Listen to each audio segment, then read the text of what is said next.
আপনি ছিলেন, আপনি বলুন হিন্দু বলে মেরেছে, বলুন কাল রাতে আমাকে বলেছেন হিন্দু বলে মেরেছে, হিন্দু বলে মেরেছে, বলুন বলুন আপনি। মুসলিম, আপনি কি কালমা পড়তে জানেন? হ্যাঁ না, জানি না। বলুন, এদের বলুন, সেকুলার নেতাদের বলুন। মেরে দিল। ও দায়িত্ব আমার, ও দায়িত্ব আমার।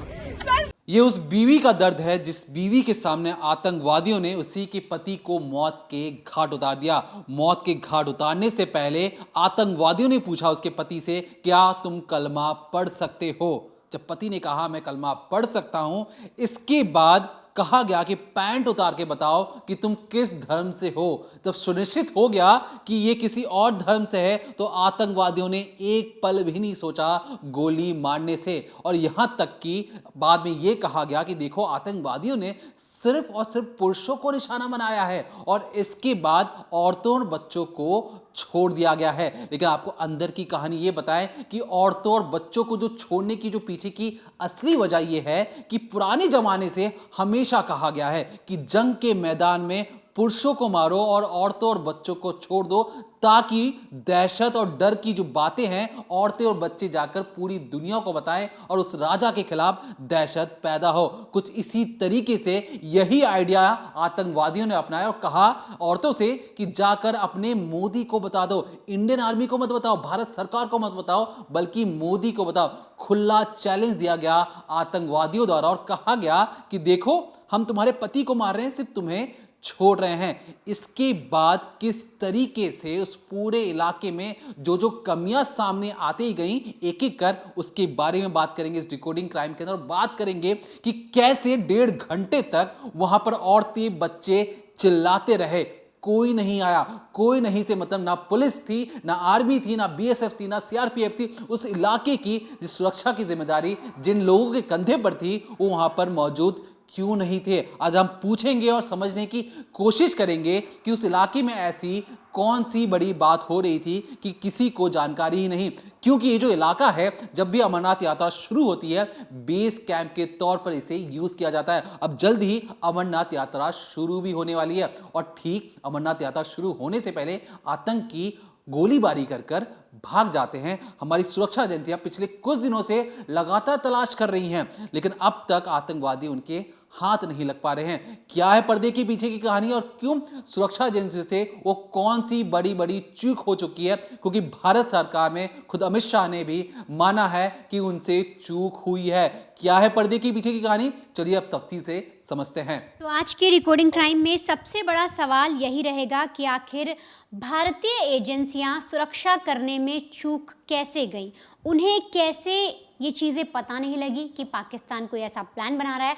और फिर वारदात हो जाने के बाद आखिर क्यों जो सुरक्षा एजेंसियां हैं, आप ये समझिए जो भारतीय सेना है, वो क्यों 1.5 घंटे तक जो लोग थे, जो तड़प रहे थे, बिलख रहे थे, उनके पास तक नहीं पहुंचे?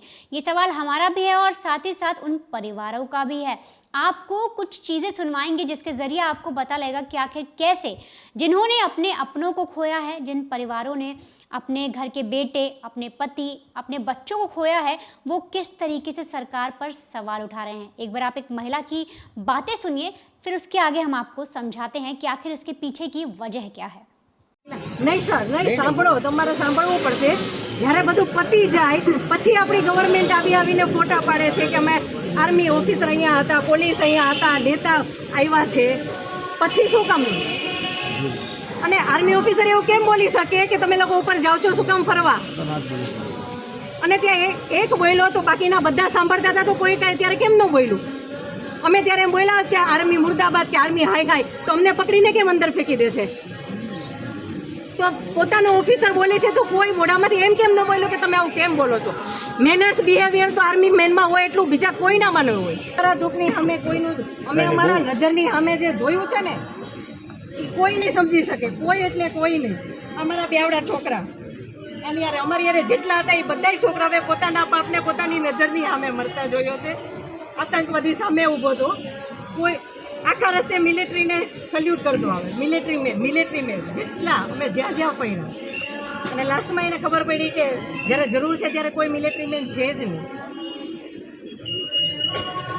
મારી યારે મારા છોકરાઓને ત્યાં જે લોકો ઘાયલ થયા છે બધાને બધાને ન્યાય આપજો જો આપણી ગવર્મેન્ટને, નહીતર બધાને વિશ્વાસ ઉઠી જશે. બધાને. હું એવું નથી કહેતી કે મને એકને જ જોઈએ છે, અને બધાને ન્યાય મળવો જોઈએ. ये महिला सूरत के रहने वाले शैलेश कटियाल की पत्नी है, जो साफ तौर पर आरोप लगा रही हैं, इल्ज़ाम लगा रही हैं और कह रही हैं कि मेरे पति वहाँ बिलखते रहे, उनकी जान चली गई, उनकी शरीर से खून बह रहा था और 1.5 घंटे तक कोई भी वहाँ नहीं आया. किसी को पता भी नहीं था कि ऊपर कोई ऐसी वारदात हो गई है. ये जो महिला है, आप इसका दर्द समझिए, कितनी ज़्यादा ये उस वक्त पीड़ा में रही होंगी जब ये अपनी आंखों के सामने अपने पति की लाश देख रही होंगी और कुछ नहीं कर पाई होंगी. हर तरफ हाहाकार मचा था. इनके साथ इनका बच्चा भी मौजूद था. इस महिला का आप खौफ सोचिए, यूँ समझिए किस तरीके से ये उस वक्त जो इन पर बीत रही होगी, क्या बीत रही होगी, कैसे मंजर से गुजर रही होंगी, कैसा खौफजदा वो मंजर था जब ये अपने पति की लाश के पास ही रहती है और अपने बेटे को नीचे जाने को कहती है. साफ तौर पर इनका छोटा सा बच्चा, महज 6-7 साल का वो बच्चा है, उसको बोलती है कि बेटा तुम नीचे चले जाओ, वहाँ पर तुम बच जाओगे. एक माँ अपनी आंखों के सामने से अपने बेटे को नीचे भेज रही है और उसको ये तक नहीं पता कि नीचे जाने तक क्या इनका बेटा सुरक्षित रहेगा, क्या कहीं बीच में कोई और आतंकवादी इनके बेटे पर तो अटैक नहीं कर देगा. लेकिन अपनी जिंदा दिली दिखाते हुए किसी तरीके से अपने बच्चे को नीचे भेजने के लिए कहती हैं कि तुम नीचे चले जाओ. लेकिन ये जो माँ है, जो पत्नी है, ये अपने पति की लाश को छोड़कर जाने के लिए तैयार नहीं थी. लेकिन जब इन्हें समझ में आता है कि जो मंजर है बहुत ज़्यादा खौफजदा हो गया है, जो आतंकवादी हैं बहुत ज़्यादा आतुर हो गए हैं, वो एक एक करके गोलियां चलाए जा रहे हैं, पुरुषों को एक तरीके से टारगेट कर रहे हैं और लगातार उन्हें मौत के घाट उतार रहे हैं, तब इन्हें लगता है कि इन्हें अपने बेटे को लेकर नीचे जाना चाहिए, उन्हें सुरक्षित नीचे पहुंचाना चाहिए.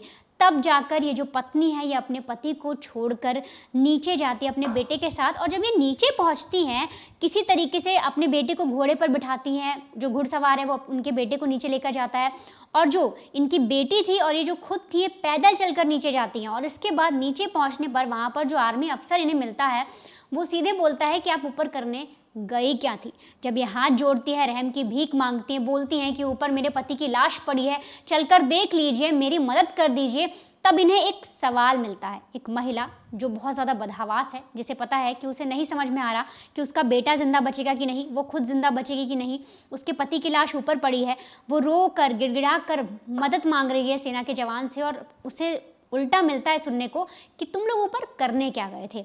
ये पूरी जो चीज़ें हैं ये खुद इन्होंने बताई हैं, ये खुद ये सारी चीज़ें कह रही हैं. और आपको जैसे मैंने सुनवाया, उन्होंने बताया भी है कि किस तरीके से वहाँ पर जो लोग थे वो बिलख रहे थे. ये खुद भी और ये आसपास भी देख रही थी, तमाम तरीके की जो औरतें थी अपने पति की लाश के पास बैठी हैं, बिलख रही हैं.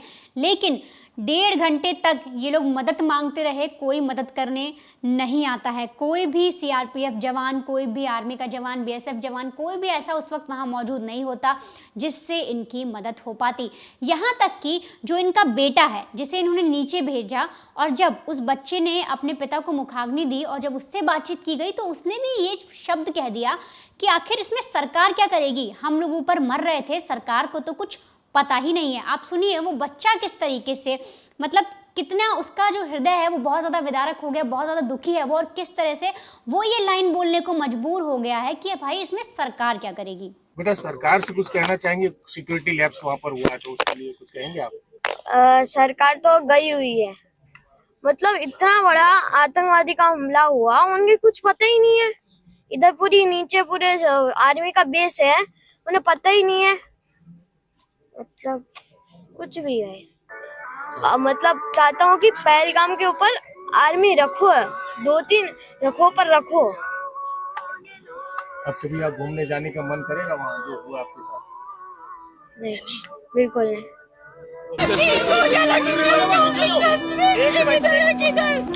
उसको बोला वो मुसलमान नहीं है, उसको गोली मार दी, 3 मारी.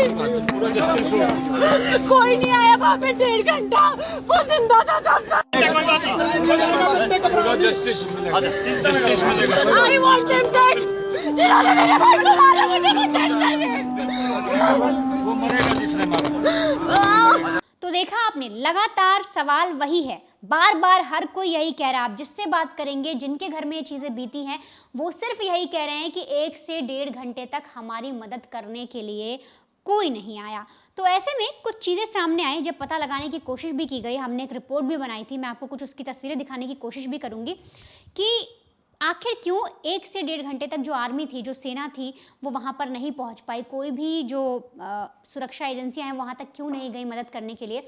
तो दरअसल ये जो आप रास्ता देख रहे हैं ना, काफ़ी कीचड़ से भरा हुआ गीला रास्ता है, मिट्टी यहाँ की आप देखिए गिलगिली सी मिट्टी है, पैर रखते ही जो वो नीचे धंसने लग जाती है। तो ऐसे में यहाँ पर जाने के लिए, जिस जगह पर लोग ये गए थे घूमने के लिए, जो घुड़सवार होते हैं वो लेकर जाते हैं। और इसीलिए आपने देखा होगा बहुत सारे लोग, जब खबर भी आई ये वाली, तो बहुत सारे लोग घुड़सवारी कर रहे थे, जो घुड़सवार थे वो उनको ऊपर पहाड़ों की ओर लेकर जा रहे थे।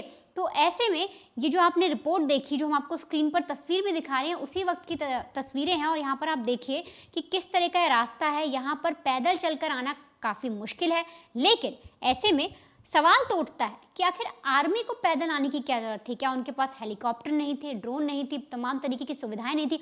जब एक महिला अपने पति की लाश को छोड़कर अपने बच्चे को लेकर पैदल नीचे उतर सकती है, तो ऐसे में ये जो हम इंडियन आर्मी है, जो सीआरपीएफ कैंप में जो जवान हैं, जो बीएसएफ जवान हैं, आखिर वो क्यों नहीं चल पाए? एक महिला जब पैदल आ सकती है तो ये लोग इस तरह से क्यों उस वक्त टाइम पर नहीं पहुंचे, ताकि लोगों को मदद मिल पाती? हो सकता है कुछ चीज़ें रुक जाती, आतंकवादी उसी टाइम पर पकड़े जा सकते थे। लेकिन आने में ही जब 1-1.5 घंटा लगा दिया, अब वो जंगलों के बीच में वो चारों आतंकवादी छुपे बैठे हैं, उनको अब तक ढूंढा नहीं गया है। अब सवाल उठता है कि आखिर ये जो एरिया है, जिस जगह पर पहलगाम के इलाके में जो टूरिस्ट हैं वो इकट्ठा हुए थे, खाना पानी खा रहे थे, एंजॉय कर रहे थे, तो आखिर ये एरिया है क्या, ये कैंप होता क्या है? और यहाँ पर अचानक से बात सामने आई कि 2000 से ज़्यादा या ऑलमोस्ट 2000 जो हैं वो टूरिस्ट मौजूद थे। और ऐसे में जब प्रशासन से सवाल किया गया, उनसे पूछा गया, तो उन्होंने साफ तौर पे कहा कि देखिए, ये तो समय ही नहीं है टूरिस्ट के आने का, 2000 टूरिस्ट इकट्ठा हो गए, हमें तो पता ही नहीं, ये तो वहाँ के जो लोकल टूरिस्ट ऑपरेटर्स हैं उन्होंने गलती कर दी। अब देखिए, लोकल टूरिस्ट ऑपरेटर की गलती जो बोली जा रही है वो क्यों बोली जाती है? दरअसल ये जो जगह है, जो आपने एरिया भी देखा जहाँ पर अटैक हुआ है, वो बोला जाता है कि अमरनाथ का बेस है, यहीं से इसकी शुरुआत होती है और इसको अमरनाथ जब यात्रा शुरू होती है उससे कुछ दिन पहले खोला जाता है। लेकिन अब यहाँ पर प्रशासन का कहना है कि जो टूरिस्ट हैं उन्होंने 20 अप्रैल से जो टूरिस्ट आने थे या जो जिनको बुलाया गया था उससे पहले ही, यानी 20 अप्रैल से जो बुकिंग शुरू करनी थी उससे पहले ही उन्होंने वहाँ की बुकिंग शुरू कर दी। इसके लिए जो लोग थे, जो टूरिस्ट थे, वहाँ आने शुरू हो गए और ऐसे में हमें पता नहीं चला। ये प्रशासन का कहना है, जो राज्य सरकार की प्रशासन है उनका साफ तौर पे कहना है कि हमें पता ही नहीं चला कब 2000 लोग वहाँ पर इकट्ठा हो गए और जो लोकल ऑपरेटर्स थे टूरिस्ट के, उन्होंने कब इतनी ज़्यादा बुकिंग कर दी, इस बारे में हमें कोई जानकारी है ही नहीं। तो ये अपने आप में बहुत बड़ा सवाल है कि आपको खुद ही नहीं पता, वहाँ पर लोग इकट्ठा हो रहे हैं, उस जगह पर 2000 से ज़्यादा अगर टूरिस्ट आए हुए हैं, जहाँ पर आपको पता है कि एक समय सीमा होती है, इस समय से लेकर इस समय के अंदर ही लोग आएंगे, तो ऐसे में ये आप पर बहुत बड़ा सवाल खड़ा होता है। अब आप आगे समझिए कि किस तरीके से आर्मी से जो चूक है वो हुई है और बहुत सारी तमाम तरीके की चीज़ें आखिर 10 दिन पहले कैसे भारत सरकार को पता लगा था कि क्या आने वाले वक्त में ऐसी कोई चूक हो सकती है। देखिए, जिस तरीके से बातें सामने आती गई और बहुत कुछ जो चीज़ें हैं वो चूक पर चूक भारी पड़ती चली जाती है। अब जो हमारे पास कहा गया कि देखिए, जो दुर्गम इलाका है यहाँ पर गाड़ियाँ नहीं जा सकती हैं, फौजों को आने में टाइम लगता है, और कहा तो ये भी गया कि जो आतंकवादी थे उन्हें पता था कि फौज कभी भी 30 मिनट के अंदर उस जगह पहुंच सकती है, इसलिए 10-15 मिनट के अंदर काम कर कर वो भाग गए। अब सवाल उठता है, क्या रिपब्लिक डे के परेड में हमने दिखाने के लिए ड्रोन रखे हैं? क्या रिपब्लिक डे के परेड में हमने हेलीकॉप्टर दिखाने के लिए रखे हैं? क्या ऐसे वक्त में, ऐसी चीज़ों में क्या हम हेलीकॉप्टर और ड्रोन की मदद उसी वक्त, उसी इंस्टेंट नहीं कर सकते थे? ये सवाल इसलिए पनपता है क्योंकि जो औरतें हैं जो वहाँ से भाग कर आई हैं, उन्होंने बार बार कहा है कि 1.5 घंटे तक कोई नहीं आया, बावजूद इसके कि बेस कैंप आर्मी का नीचे मौजूद था। अकाउंटेबिलिटी, जो कहते हैं कि उस इलाके की जिम्मेदारी, सुरक्षा की जिम्मेदारी किस पर थी, वो जरूर पता होनी चाहिए, क्योंकि एक ऐसा इलाका है जहां से अमरनाथ यात्रा अब जल्दी ही शुरू होगी। अब जब अमरनाथ यात्रा शुरू होगी और आतंकवादी खुला छुट्टा घूम रहे हैं, कोई जानकारी नहीं उनकी, वो कहां भागे भागे फिर रहे हैं, इतने दिन हो गए कोई पकड़ भी नहीं पा रहा। हमारी फौज चौथी दुनिया की सबसे ताकतवर फौज है, लेकिन जब सवाल उठाया जाता है कि उन आतंकवादी को ढूंढने की बजाय इतना वक्त कैसे और क्यों लग रहा है, वो कहाँ छुपे हैं। तो ना ड्रोन, ना सैटेलाइट या अलग अलग हेलीकॉप्टर के माध्यम से भी अगर कोई आम लोग कहे कि वहां पहुंचने में टाइम लगता है, तो फौज को नहीं लगना चाहिए। फौज के बाद कई सारे ऐसे इक्विपमेंट्स होते हैं, कई सारे ऐसे हथियार होते हैं जहां पर जल्दी पहुंच सकते हैं। लेकिन यहां पर सवाल इसलिए मायने रखता है क्योंकि जो हमला हुआ है ये 23-24 अप्रैल को हुआ है। अब 14 अप्रैल 2025, सही सुना आपने, 14 अप्रैल 2025 यानी हमले से ठीक 10 दिन पहले क्या होता है, संसद में एक रिपोर्ट पेश होती है और कहा जाता है कि भारतीय आर्मी या कहें इंडियन आर्मी में 1 लाख से ज्यादा सैनिकों की कमी है। 1 लाख से ज्यादा सैनिकों की कमी है। ऑफिसर रैंक में 16.71 ये रैंक मतलब 16.71% ऑफिसर्स की कमी है। और हर साल 60,000 जो सैनिक हैं वो रिटायर हो रहे हैं। भर्ती कितनी की हो रही है?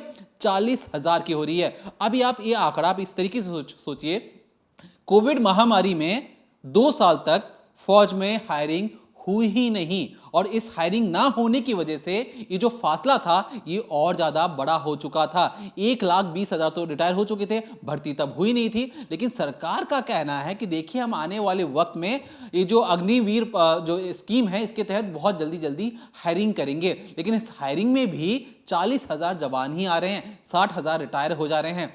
तो जहां पर पैसे बचाने के लिए मैन पावर का जो कट हो गया था, उस मैन पावर का क्या असर इस बार पहलगाम में लोगों ने अपनी जान दे के चुकाया है। क्योंकि ये जो चीजें, ये जो सवाल है चुभ सकती हैं। कई लोग कहेंगे कि हम आर्मी पर क्यों ऐसी वीडियोस बना रहे हैं, आर्मी से हमें कोई दुश्मनी नहीं है, कोई हम आर्मी की चूक के ऊपर बात करें, उन सुरक्षा एजेंसी से चूक की बात करें। यहां पर जो चूक है वो जम्मू एंड कश्मीर पुलिस से भी हुई है, जम्मू एंड कश्मीर पुलिस के इंटेलिजेंस विभाग से भी हुई है। हमारी जो सुरक्षा एजेंसियां हैं, ये इंटेलिजेंस ब्यूरो है, रॉ भी क्यों पता नहीं लगा पाए कि बॉर्डर पार से कुछ आतंकी आए हैं हमारे देश में कत्लेआम मचाने, नहीं पता है। ना इंटेलिजेंस ब्यूरो को पता है, ना मिलिट्री इंटेलिजेंस को पता है। मिलिट्री इंटेलिजेंस से कहने का मतलब आर्मी का खुद का भी जासूसी विभाग होता है, वो भी फेल हो गई। और फेल ऐसे जगह पे हुई है कि बेस कैंप नीचे ही है। और आतंकियों की हिम्मत सोचिए, इतनी हिम्मत हो जाती है कि उन्हें पता है कि हम लोगों को मारकर भाग सकते हैं, कोई हमारा कुछ नहीं बिगाड़ सकता है। इतनी हिम्मत आने का मतलब उन्हें खौफ रहा ही नहीं है, ना ही भारत सरकार का, ना ही भारतीय आर्मी का। अब ऐसे वक्त में क्या करना चाहिए?